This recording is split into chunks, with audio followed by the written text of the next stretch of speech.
Hello students of class 8, hope you all are safe at home. We were studying lesson number 6. This is Geordie's fawn. So let's continue the lesson.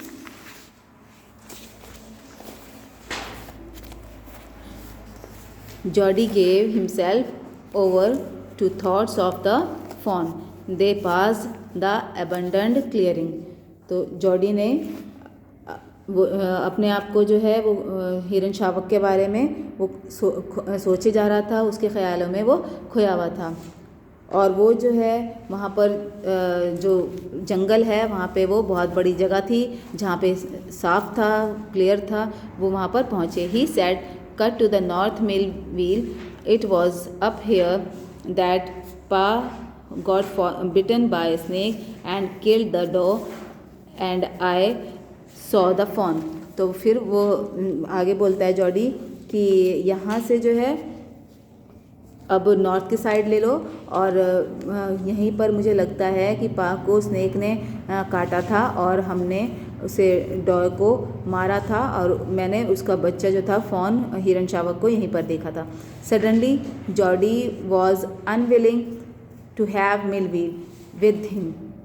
If the fawn was dead or could not be found, he could not have his disappointment seen. And if the fawn was there, the meeting would be so lovely and so secret that he could not endure to share it. तो अब Jordi जो है वो उसके mind में अचानक से बात आती है कि मिलवील जो है उसके साथ अभी उसके साथ मतलब अच्छा नहीं लग रहा था। वो ये सोच रहा था कि अगर फॉन जो है वो हिरन शावक अगर मर गया होगा और वो मुझे नहीं मिला तो मैं डिसअपॉइंट हो जाऊंगा, मुझे बहुत दुख होगा और मैं अपना जो सैड फीलिंग है मैं मिलवील को नहीं दिखाना चाहता। और अगर फ़ोन मुझे मिल गया और मैं इतना ज़्यादा खुश होऊंगा तो वो सीक्रेट मैं किसी से शेयर नहीं करना चाहता हूँ, मैं किसी को शो नहीं करना चाहता हूँ कि जो मुझे खुशी उसे मिलने से होगी। He said, "It's not far now, but the scrub is very thick.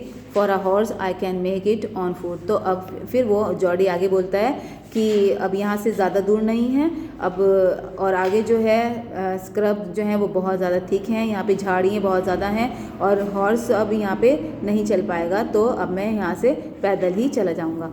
But I am afraid to leave you boy, suppose you got lost or got bitten by the snake too. अब Millwheel बोलते हैं आगे कि लेकिन लड़के मैं तुम्हें यहाँ पर ऐसे नहीं छोड़ सकता हूँ और कभी अगर ऐसा हुआ, सपोज़ करो कि कहीं ऐसा हो गया कि तुम्हें स्नेक ने काट लिया या तुम खो गए, फिर I take care. It might take me a long time to find the fawn if he is wandered, leave me off right here. वो कहता है कि मैं अपना अच्छे से ध्यान रखूँगा और अब मुझे पता नहीं कितना टाइम लगेगा उसे हिरन शावक को ढूंढने में। वो इधर उधर घूम रहा होगा और बस तुम मुझे यहीं पर छोड़ दो, मैं उसे अब अपने आप ढूंढूंगा। All right, but you take it easy now, you know north there and east. तो अब वो समझाता है मिलवील कि ठीक है, तुम जैसा चाहो वैसे ही कर लो और ये ध्यान रखो कि तुम्हें पता होना चाहिए कि यहाँ पे नॉर्थ है और ये ईस्ट है। There and there that tall pine makes a bearing so long Millwheel, I am obliged. तो अब ये कहता है, वो ये पाम ट्री को टॉल पाइन को दिखाता है। वो कहता है कि यहाँ पर देखो, यहाँ पे ये है, ये इतनी लंबी है। और फिर मिलवील भी कहता है कि हाँ, ये उसे आश्चर्य होता है कि ये कितनी लंबी है।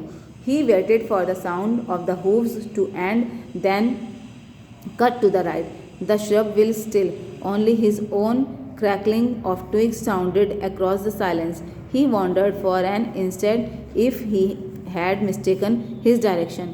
तो अब जो है वो सुनने की कोशिश कर रहा था पाँव की आवाज़ और उसको कोई भी आवाज़ नहीं आ रही थी जो उसके चलने की थी, जो वो झाड़ियाँ हटा रहा था उनकी आवाज़ उसको सुनाई आ रही थी और बिल्कुल वहाँ पर शांति थी, कोई भी आवाज़ नहीं आ रही थी। और वो इधर उधर ढूंढता रहा। अब वो ये भी उसे ये हो रहा था कि कहीं वो गलत डायरेक्शन में चला गया हो, उसे कोई मिस्टेक ना हो गई हो। Then a buzzard rose in front of him and flapped into the air. He came into the clearing under the oaks. तो अब जो है जैसे ही उसके मन में ये ख्याल आया कि कहीं ऐसा ना हो कि वो गलत जगह जा रहा हो, किसी गलत डायरेक्शन में जा रहा हो, तभी उसे वहाँ पर एक गिद्ध उड़ता हुआ नज़र आया। वो जो उसके सामने से वो उड़कर गया। He came in to the clearing under the oaks, वो वहाँ से उड़कर गया था जहाँ पर कि ओक का ट्री था और वहाँ कुछ मैदान वहाँ पे साफ था। Buzzard sat in a circle around the carcass of the doe.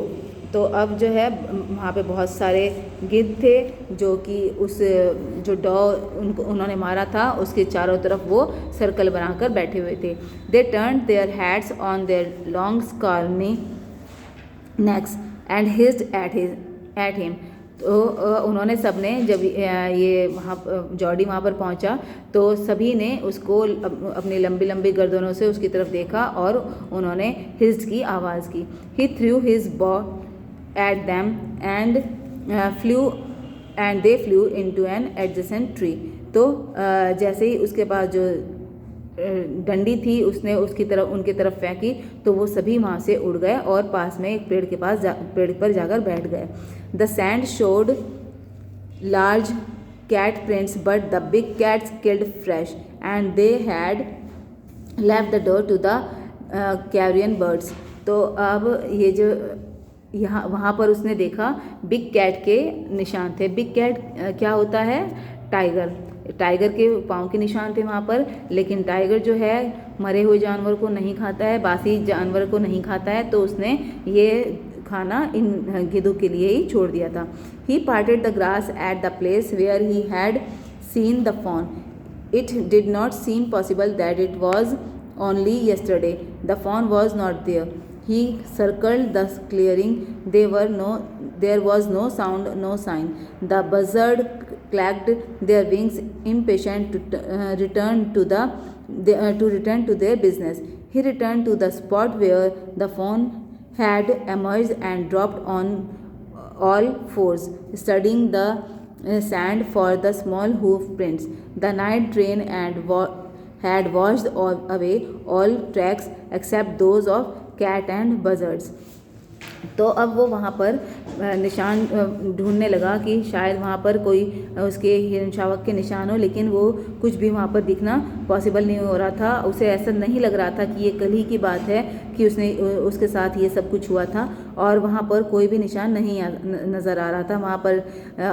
तो वो जो पास के पेड़ पर ओक के ट्री पर जो गिद्ध बैठे थे वो सब उड़ गए वहाँ से, अपने जहाँ से वो आए थे वो वहाँ पर चले गए, और अब वहाँ पे कोई भी निशान नहीं था किसी भी चीज़ का, सिर्फ एक उसके बिग कैट के निशान थे, जैसे कि लेपर्ड या टाइगर हो, और जो बजर्ड से उनके वहाँ पर निशान थे, और कोई भी निशान वहाँ पर नहीं था क्योंकि रात में जो बारिश हुई थी उससे सभी निशान जो हैं वो हट गए थे। Okay students, I am leaving the lesson here. We will study the third part afterwards. Take care and read this part at least twice. Thank you and take care.